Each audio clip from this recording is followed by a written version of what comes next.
Hello, welcome back, my viewers. Thank you.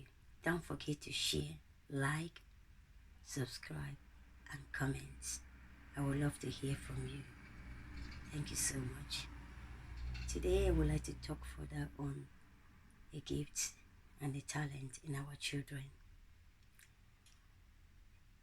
You know, as parents, we are all builders. Either we build on a solid rock or we build on a sandy ground. How do we recognize a gift in our children?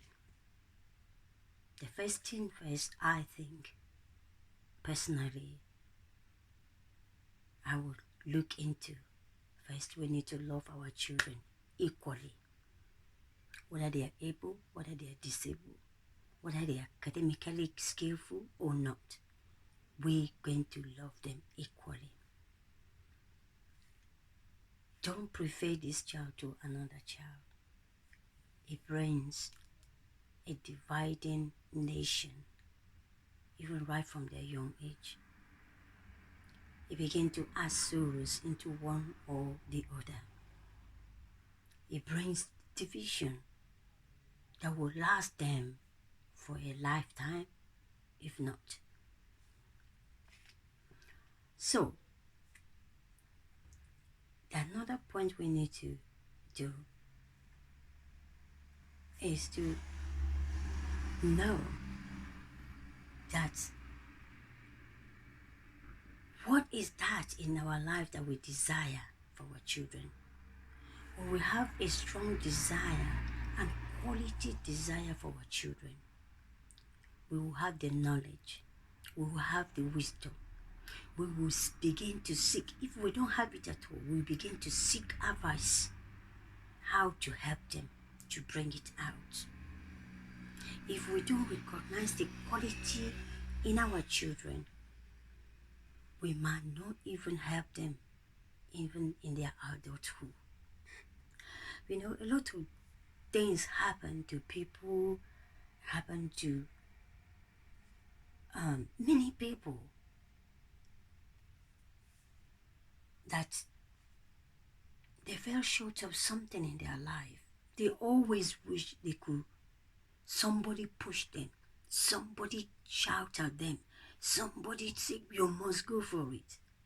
Because children, they love someone to tell them, come on, you can do it, come on, go on, take it, you can do it, come on. When you put all those encouragement in them, they will always come back with the testimony how much you have encouraged them to go forward. So love what they desire. Check with them often. If they have changed their mind, check with them often.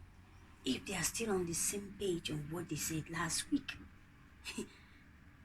not even last year, last week. Because from time to time, as they grow up daily, their mind changes, their mind goes to something, maybe something better. So we got to give them room, give them space to grow as we are training them to become. So now ask yourself, what do I really want for my child? What do I really want for my child? So if you don't look for something you want for your child, you might not have any desire to help them. Ask yourself, personally, what do I want for my children? When you have found what you want for your children, discuss it with them. Have a meeting with them. If you don't have meeting with your children, probably every week or every other 2 days or whenever it's convenient, have them a meeting, especially when they return from school. Get them to speak out what they face, the day they faced. Every day they face something It's really important they offload it so that they can have freshness in their mind to input another knowledge and information in it. Have a meeting with your children. Discuss even the things that you don't even want to discuss. Help them to understand life. Help them to know that it will be alright. It's a season of time. Everything will be alright. Make sure that you talk to them, get them to understand your desire for them. When they begin to understand your desire for them, no matter whoever is going astray, they will come back and rethink of what you discussed with them and begin to work on that plan that you discussed with them. Don't overlook them. Don't say, oh, well, I talked to them. We had a meeting last week, or we had a meeting 2 days ago, so therefore we cannot have another meeting just now. I don't think I have anything to discuss. Then check. Check with them. Because if you don't check, you don't know. Because sometimes some children, especially when they become teenagers, they like to keep things to themselves. They don't want to talk about anything. Even if you put your hand in their mouth and let them vomit it, they will not. But it takes God to let it out. Know how to approach your children differently. This is how when they to treat them differently comes. Not loving them. Treat them differently based on their ability, on their behaviors. Don't mix their behavior together. Sometimes we say, oh, you need to be like your sister. Oh, you need to be like your brother. That sometimes is very tough. Maybe, for example, myself, I say, oh, you need to be like your brother. I gave your brother advice, and he took it, he worked with it, it's working well for him. Oh, why don't you do it this way? It will work for you. But sometimes they are different. Maybe the advice you give to your brother or you give to the brother is not the same one you give to the sister. Or the one you give to the sister is not the same way you're going to give to the brother.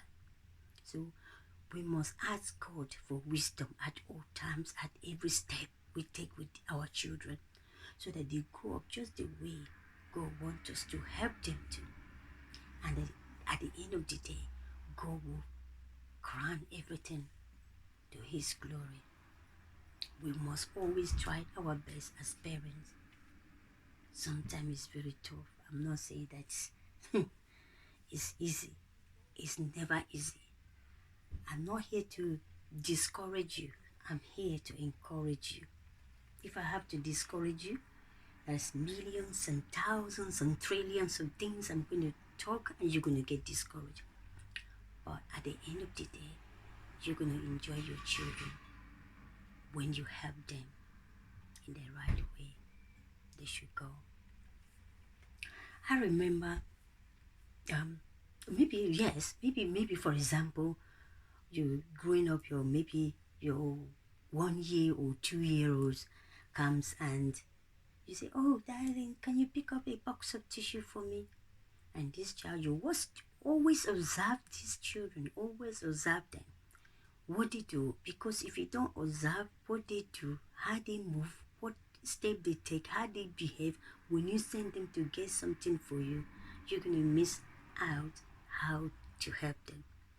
It's only when you watch them, when you send them, go and get a box of tissue for me on that table. They will go, you watch them, because you want to know what is really inside them, how they behave, how they present it to you, how they carry it, they hold it in their hands, bringing it to you. When they hand it over to you, how do they do? All those things counts towards the behavior of children. If you don't recognize those little things here and there in the children, you will miss out in their behaviors. And that's why sometimes we try to abuse the other child and they just say praise the other child, which is totally zero. Each child is different when it comes to behaviors, but we must love them equally. Don't prefer the other one to another. Sometimes some children might be like, oh, the way you treated this one is better than the way you treated them. It could be according to their behaviors. Otherwise, their hearts will be for them equally. Don't forget that. Love them. Care for them. Help them. Teach them. So that they will grow up rightfully.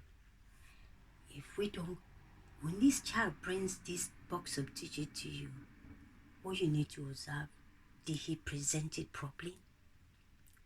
Was she happy? Or he happy bringing you the box of tissue? It is then, if not, that is when you begin to say, this child, this is where he needs corrections. He picked it quite alright. He picked it up quite alright, but he didn't present it very well. And that's when you begin to amend the behavior, the correction. You teach them, you let them know that this is the way, in a nice and calm way, so that they don't lose what you are trying to do in their lives. You know, Ephesians chapter 6 verse 4 says that fathers should train their children. When you say fathers, we mean parents. Parents should train their children in not provoking them, you know. Yeah, we should train our children and not provoking them to wrath. When you are speaking to them, it shouldn't be in a way that they're going to put up so quickly with you. Sometimes it will be tough. You can say, you know what, I throw my towel, I'm giving up. But God will help all of us to raise our children. So we must be on our toes to love them, train them, so that they will be better people, better nations in our world, in our better world. So, you might well say, teach your child. Teach your child through observation to help them to understand what to do at every stage of their life. Because when you turn to teenagers, there's another level of wisdom you need to handle. There's another way. Because at that time, I don't want to say too much of that. So, you know, we all know that we parents, we are the first teacher of our children. Like I said in one of my videos before, we are the first teacher of our children. If we don't teach them well, we don't want another person out there to educate our children where we're supposed to. There is a gap for the teachers out there, but the main gap is for us to fill it in.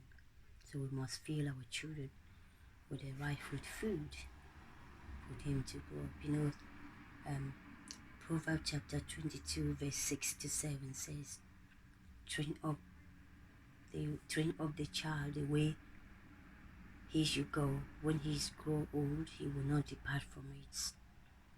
And verse 7 says, the rich rule over the poor, the borrower, it is slave to the lender. We must not train our children in the way that they will be a borrower. We must train them to be a lender, so that they don't be a slave to anybody. The slave will be slave to ourselves. Is too much. We need to forbid our children to be a slave to the lenders. We want our children to be lenders of nations, lenders to people globally. It is possible. With the help of Jesus Christ, it is possible that our children will lend to nations, because that is our desire. That's what we desire our children to become people in gates, in offices, that is high offices, so that they don't put them down any longer. So we all appreciate our children. We thank God for their lives. We thank them. maybe as children, as teenagers, we thank them so much for bearing with us to train them, for allowing us to care for them. We are foster parents. We thank God for allowing them to accept us as parents, whether we're good, whether we're bad, whether we can do it, whether not, whether we are capable or not. We thank God that they are our children and we care for them. And remember, every child is our children. We must take care of them. Thank you. God bless you.